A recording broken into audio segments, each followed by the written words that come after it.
Et nous revoilà pour la mise en place donc, du plateau de jeu de Rallyman.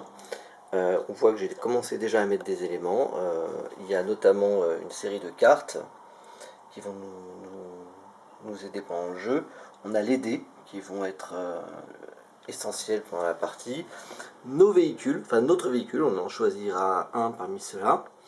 Des jetons, des petits pions qui servent à symboliser les dégâts, mais aussi à symboliser la détérioration de la piste pendant qu'on roule dessus. Mais nous, ça ne nous touchera pas, ça touche vraiment le jeu à plusieurs. Là, on a notre feuille de marque avec donc, le tracé, la spéciale qu'on s'apprête à faire, mais aussi ben, voilà, de quoi noter les temps qu'on va faire quand on fait plusieurs spéciales avec le total du rallye. Des jetons secondes de différentes tailles. On a 10 secondes, 5 secondes et 1 seconde. Nous avons notre feuille, c'est un petit tableau de bord récapitulatif de la voiture. Ça va aider à se souvenir des dégâts, mais aussi à se souvenir des risques de danger en fonction des pneus qu'on a choisi et des conditions climatiques. Là, on voit qu'on a des pneus asphalte, et si on retourne le cadran, hop, on a des pneus neige, et donc les pneus réagissent différemment en fonction de la piste. Là, on va pas se prendre la tête pour cette spéciale, on va la faire 100% asphalte, donc avec des pneus asphalte. On peut très bien croiser les spéciales, voilà, faire un mix de neige et d'asphalte, ça rend des parties très intéressantes, mais on va commencer un peu plus doucement. Pour créer le plateau de jeu, et ben c'est facile. Soit on le fait comme ça, un peu de façon au hasard, soit on va chercher des tracés sur internet qui ont été réalisés par d'autres joueurs. L'avantage de procéder comme ça, c'est qu'en général, ces joueurs postent aussi le chrono qu'ils ont fait. Donc ça fait, on a une piste et un chrono à battre, et c'est toujours intéressant. Là, encore une fois, c'est vraiment pour montrer un peu comment ça fonctionne. Donc j'ai fait un tracé un peu de façon un peu au hasard. Mais bon, il va être sympa. Alors, on voit que sur notre feuille, hop, on part de C2 et on va en C1. C2, en fait, voilà, chaque extrémité de piste a un petit numéro qui permet voilà, de créer comme un puzzle et de créer notre tracé. C2 il est là, donc C1 c'est là, donc ça veut dire qu'on va arriver par là et repartir par là. En fait ça fait une boucle. C2 C1, L8 L9, donc on va chercher une autre tuile. L8 L9, hop, ça va être comme ça. Alors voilà, démonstration, la règle en fait c'est qu'il vaut mieux commencer à placer sa piste avant de faire sa mise en place, parce que des fois voilà, on a des surprises. Là je joue qu'avec 3 plateaux, je pourrais jouer avec 4 voire plus puisqu'il y a une extension, et bon, vaut mieux adapter l'endroit où on pose ces éléments après.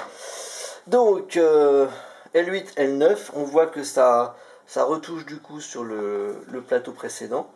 C0 C9, c'est ça, L8 L9, C0 C9, et on va ensuite aller de V1 en V4. V1 en V4. Donc hop, hop, hop. Désolé pour le contre-jour. Le soleil est parti, mais ça ne m'arrange pas des masses. Voilà, notre plateau est constitué. Donc on choisit une voiture au hasard. Hop. Et on va ensemble regarder un peu le tracé. Donc, oui, dans la boîte de jeu, il y a des petits panneaux fournis pour déterminer le point de départ et le point d'arrivée des spéciales. Moi, je les utilise seulement quand on décide de faire en sorte que la spéciale partira au milieu d'une tuile ou arrivera au milieu d'une tuile. Par exemple, voilà, si je veux que l'arrivée soit ici, c'est clair qu'il faut que je mette un panneau là, parce que sinon je vais jamais m'en souvenir. Après, si l'arrivée est là, voilà, quand la voiture tombe du plateau, ça veut dire que c'est fini. Donc, hop, on va regarder ensuite ensemble le tracé. Voilà, là on va partir comme ça, un petit virage, on va traverser la forêt. On va continuer, hop, là, du virage assez serré en pleine montagne, il faudra faire attention.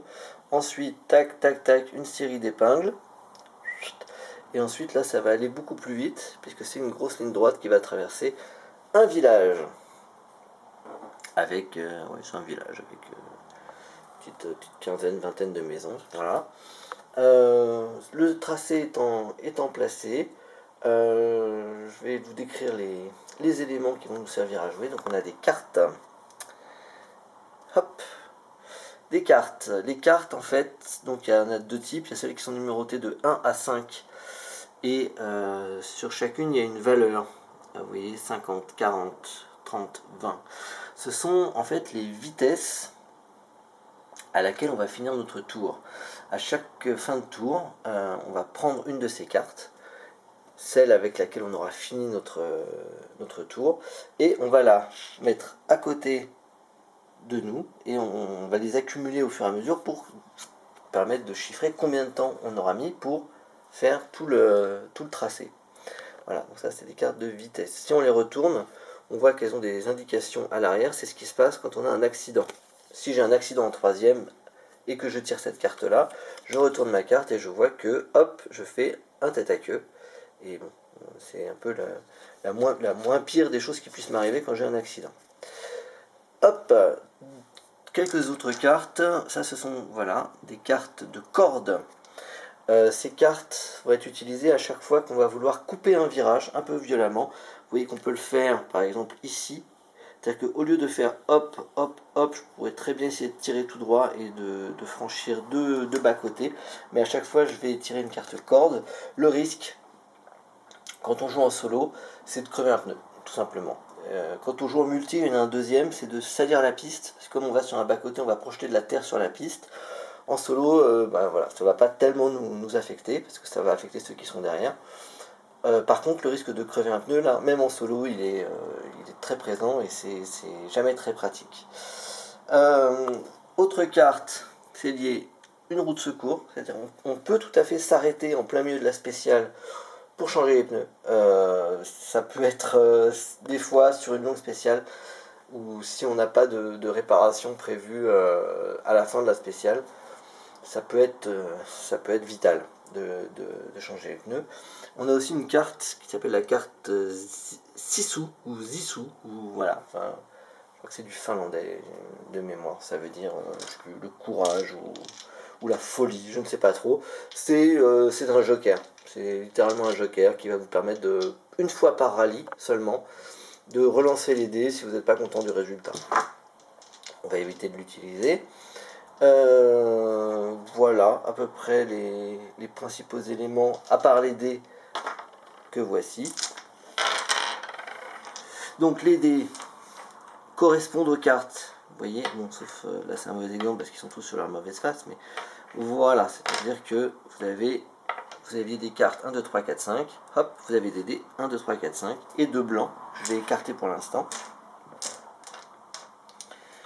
Ces dés, c'est ce qui va nous servir à déplacer le véhicule, mais je vais y revenir dans quelques instants, le temps de vous expliquer les règles tranquillement. Je ne vais pas le faire de façon complète, je vais le faire vraiment pour ce dont on a besoin pour cette partie.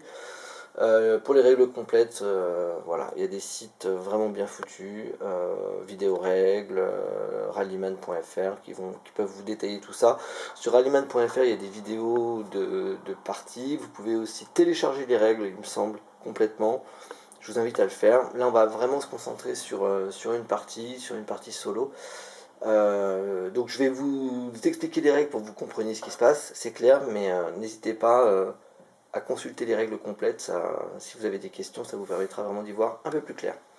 A tout de suite pour une petite explication des règles.